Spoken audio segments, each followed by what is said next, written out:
iteration of the Cabinet of Secret Arts. It was assembled 10 whole years ago at Limbas's Space Corner in Avondale, where I used to live, and we were kind of neighbors, except it was her workspace and my live space. And it kind of grew out of a desire to bring more social practice into the neighborhood and find ways to get people together and get people talking that are kind of different than what we do every single day. The premise comes from a very good friend of mine taking her own secret artwork out of her storage cabinets and presenting it to a very small secret group of friends. So she was able to tell us a story in real time, in her own words, with all these great pictorial references. And the thing about this particular piece is it was really, really good, right? Sometimes when we're thinking, we're processing, the work is sort of secondary to the story. But her stuff was so good that she could show it anywhere. But she kind of just didn't want to because the story was that terrible. So we're trying to do a little bit of recreation of that moment. You might have walked into the show, 2 bare walls, and been slightly surprised. It's all in here. So I'll be removing a piece, reading the statement shared by the artist, hanging it, and going on to the next one. Artists, there's a small possibility that I might have made your statements a tiny bit shorter because there's 26, 27 pieces of art in this show, and I think you all have other things to do today. I'm doing this without mics and PAs. I think my voice carries. If it drops, give me a signal. When I think about all the things that have changed in the 10 years between doing this the first time and doing it now, I realize there's a lot of different ways to share your stories now. There's subreddits, there's internet blowups. I feel like generally a lot of people are more willing to listen, but then we have this other side of humans who aren't willing to listen at all. So, in some ways, having a structured art event that just focuses on how we think when we process as artists still feels pretty relevant to it too. We'll be doing like a 5-minute break at the intermission for bathrooms and leg stretching, and for me to guzzle water. It is definitely a performance-based event, but people will probably pour in and out a little bit. That is okay. We'll just try to make our entrances nice. It's a little quiet. I guess we'll just get right to it.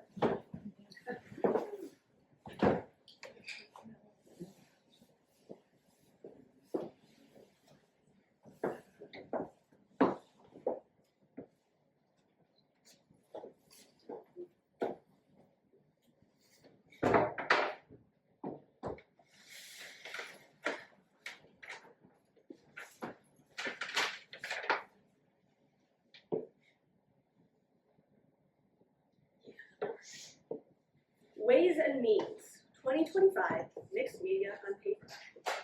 I'm excited to be a part of the Secret Show because I feel it helps me to bypass some of the pitfalls of showing figurative work. No one here is opposed to showing human bodies. I won't be shamed for indecency or politics. Sometimes venues just don't want to hang things that are figurative. This art was made right here at Opal, and it shows the same model through the lens of different materials, capturing different meanings in a single rough piece of paper.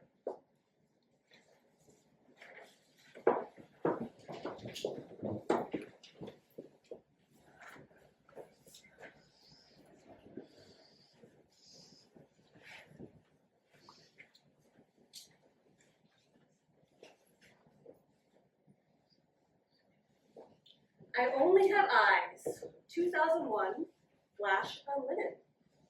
In June of 2019, I was diagnosed with macular degeneration in both eyes.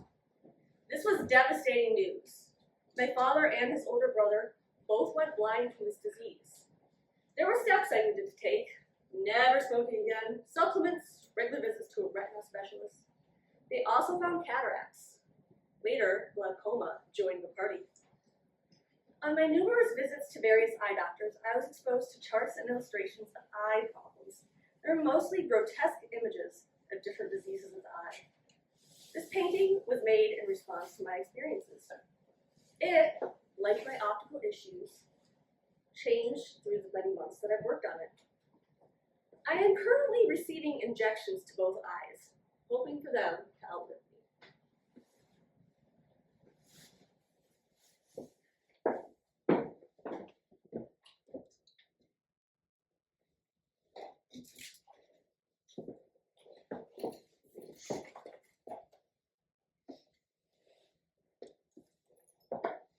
Moving into 3 dimensions, 2024, paper mache.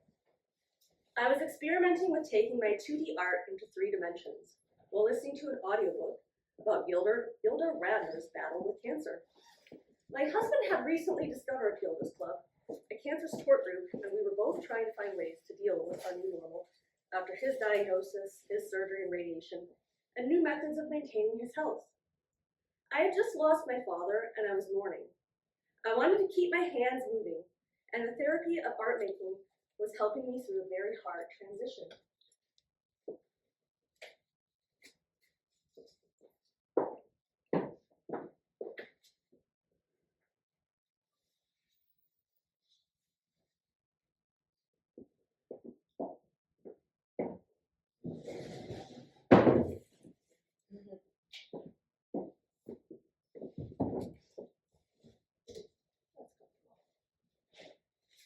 Worried about a lump. This is called Worried About a Lump.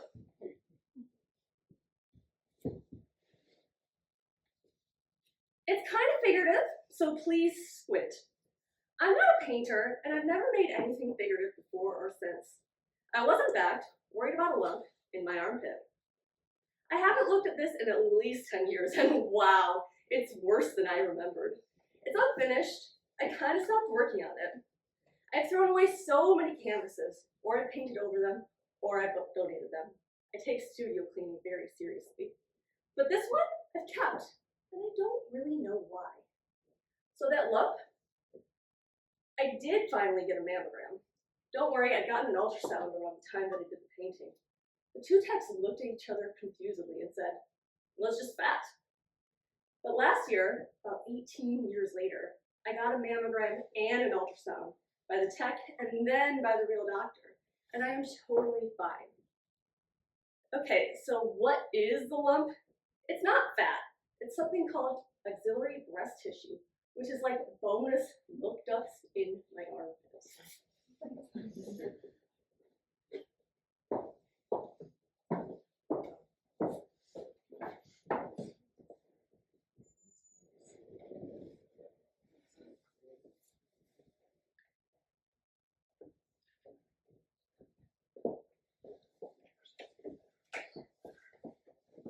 Still legal in Illinois, 2024, soft pastels. Ever since Roe versus Wade fell in the summer of 2022, I have felt uneasy preparing squash for roasting, using a silver-plated spoon to scrape out the seeds and the pulp.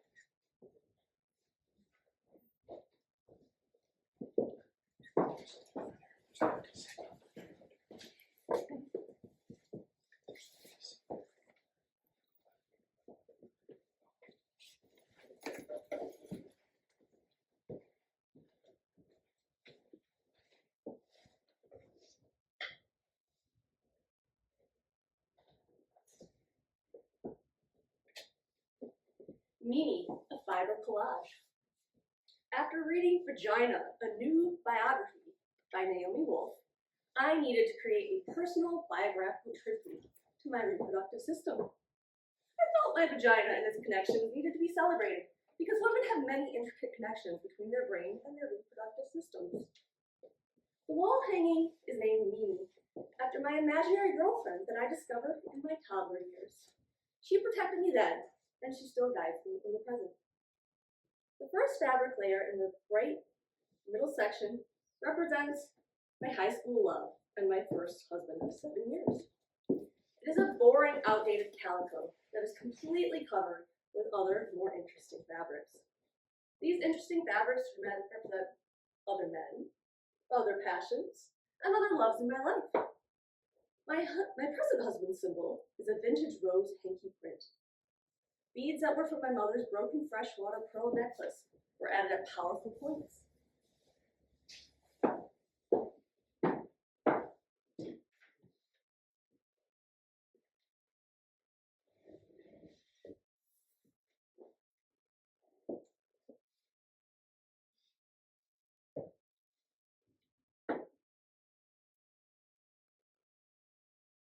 Trapped, 2023, ink and pastel. I made this artwork when I was uncomfortable in my body. I had felt like a stranger in my own skin. I was also being exploited at the time by someone who was stalking me. Every day, they texted me from a random number, asking me for naked pictures. I felt like I had no control over my body. Most of the artwork I made is about rebirth and celebrating individuality. I hid this piece because it feels like a darker side of me that I'm ashamed of. I don't want to have regrets for my past, and I don't want to be afraid to tell someone who I am.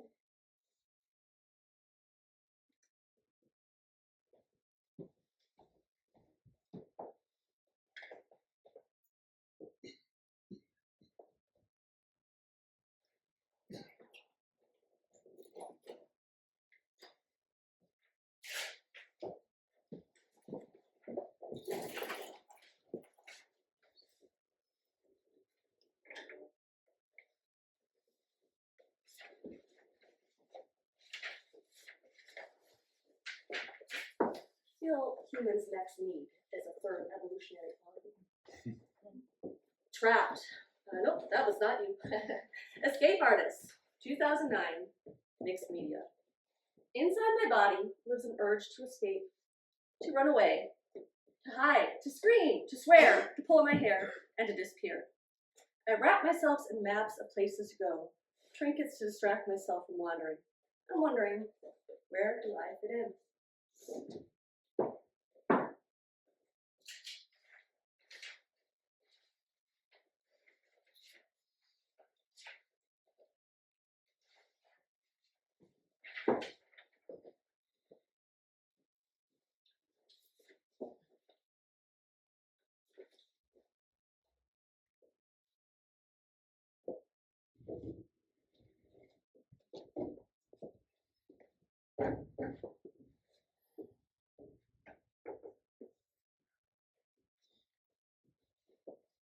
All alone, what can I do? What can I do?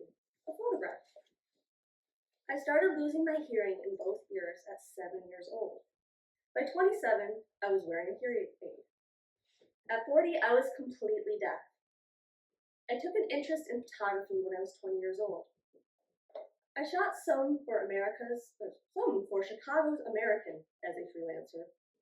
I would have liked to be a photojournalist, but doing that under my circumstances did not make it possible. I don't live in the hearing world or the deaf world, so I reach out to people through photography. This is a photo of a boy at a store entrance. The store is closed, so he can't return his pop bottles and perhaps get a deposit and buy some candy. The look of frustration on his face is strong. It reminds me of my own frustrations. In other words, this is my portrait.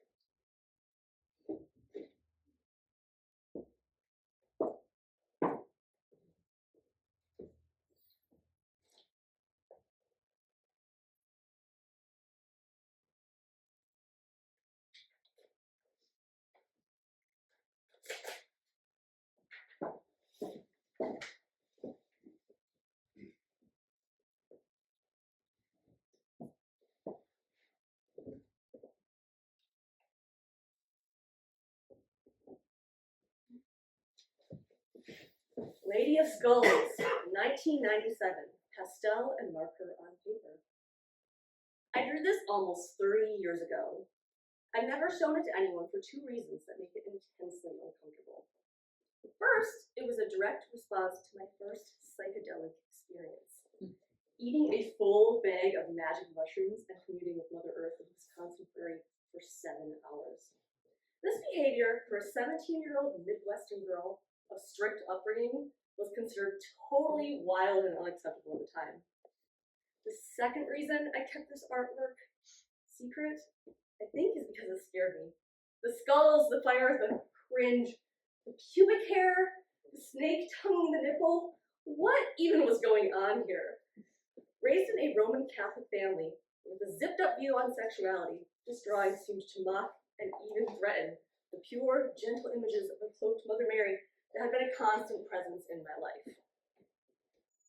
This woman was dark. She was sexy. She's pagan. She's witchy. She's scary and raw. This woman was powerful and angry and strong and naked and unapologetic.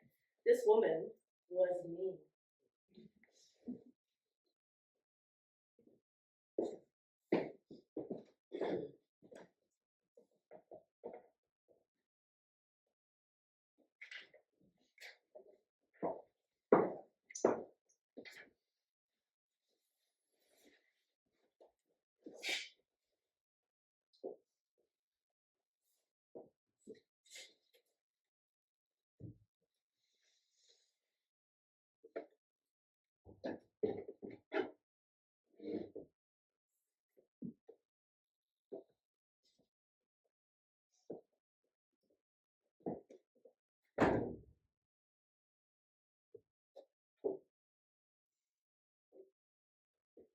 Emerging from the Chaos, 2024, Mixed Media.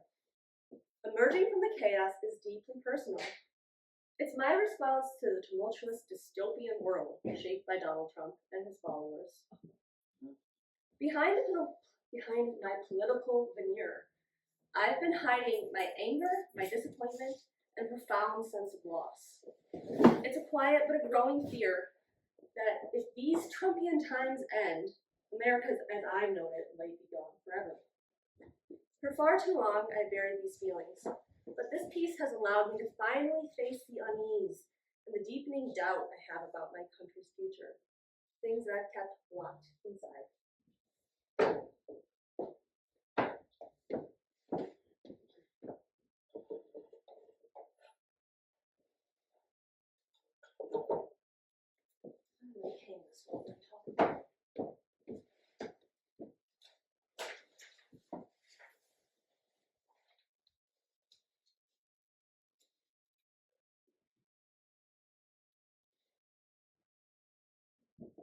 Smidge and fragile. Sorry Soldiers, 2014, Mixed Media. In 2014, I was on a research leave for my job as an English professor. I had committed to writing 2 scholarly journal articles on contemporary cultural discourses about plus-size women. The research was going okay, but I found myself getting distracted by a library book that I found on the history and culture of sari wearing in India. As I was falling down the wrong research hole, I saw a photo on the internet showing an officer of the Indian Army in a khaki sari dress, and I became curious. Obsessed, actually, about the lives of women in the Indian military. As often happens with my cases of intrusive curiosity, I began imagining how I could work out these questions in visual form. And I basically stopped working on any revisions for the articles that I committed to writing. I studied the library book about saris until I knew how to drape the characteristic styles of the many areas of India. Armed with a bag of green plastic soldiers left over from the performance project I'd been part of during the Iraq War, fabric scraps, burlaps, a mashup of maps, cutouts from my favorite Indian brand of chai, and lots of glue. And what perhaps most important was the testimony of the women who had experienced harassment and worse in the Indian Army. I started to create this vertical battlefield of sari soldiers from every part of India. So why is this mixed media piece something that only my spouse and kids have ever seen? My best answer is that I've been embarrassed about the lengths that I will go to satisfy my cultural curiosity. While I worked on the piece, I was supremely happy, sewing my tiny saris onto faceless plastic soldiers, cutting quotes from Indian women's testimonies and turning them into rows on my map. This kind of play was so much more fulfilling than finishing my real research and trying to find publishers for it. At the end of my research leave, I had 70 pages of research writing sitting on my hard drive. I felt ashamed about what I'd made because I worried that no one who saw it would understand my own explanation for how it happened. It would sound like cultural appropriation and a flippant response to the pain of people I didn't actually know, or even like some sort of racist cosplay. I still don't think it was, but I'm unsure.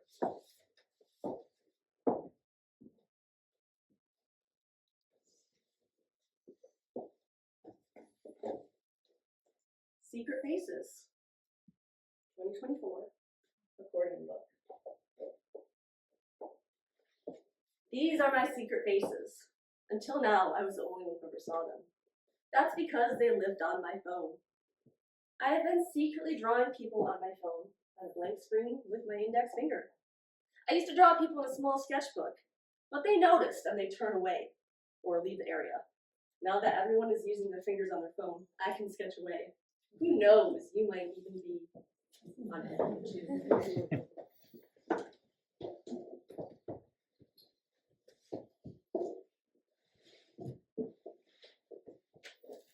Collage sketchbook.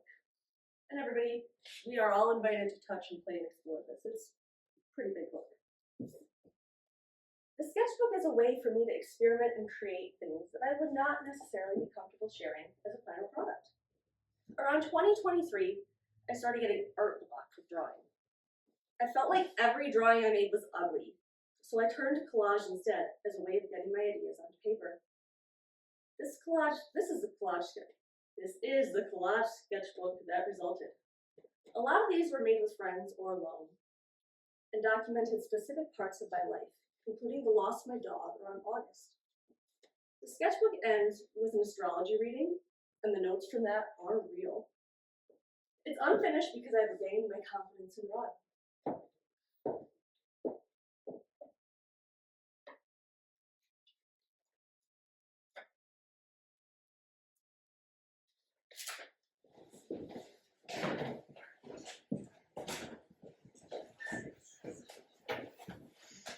My body as a map. All the places on my body where you hurt me and I lied about it. 2015, watercolor on paper. In my late teens, I started dating a person who was physically and emotionally abusive towards me. I was in that relationship for over a decade, all the while denying the abuse to my family, my friends, and even to myself. I finally broke out of that relationship and spent many, many years in therapy trying to understand what had happened and regain my sense of self. I made this painting during that time of processing. I had spent so much time hiding what my partner was doing to my body that making a painting using my body as a map of the abuse felt radical and cathartic.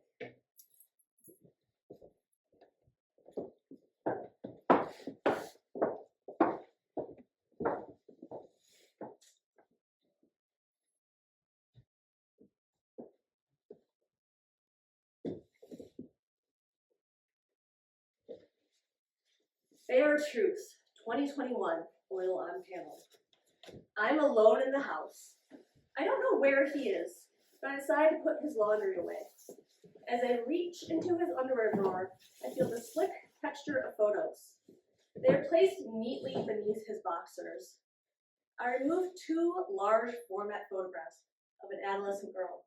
Her long reddish-brown locks are draped over her shoulders, arms outstretched on the tree she was leaning on. Without hesitation, I grab the pictures and prepare to confront him. He was surprised that I found the photos, but more so that he hadn't concealed them enough. I was curious about the story. Who is she? How do they meet? He could sense my agitation, the tangibility of my hurt. He told me she was a Romanian girl who believed he was a photographer, a story he often lured girls with, the same story that captured my attention years prior. With a smirk, he told me that he used the pictures to please himself when he was dissatisfied with me. In an instant, I realized how deceived I'd been, that this was not the man for me. He laid bare to the truth and was uglier than I'd ever imagined. For years, I've been ashamed by this story. Perhaps I thought that somehow his behavior was a reflection of me or of my poor judgment. This painting, made years after the event occurred, was a way for me to cope with and process the trauma of that moment. Thus, for me, this piece was about how someone else's secret became my own, and the crushing weight of holding all of that.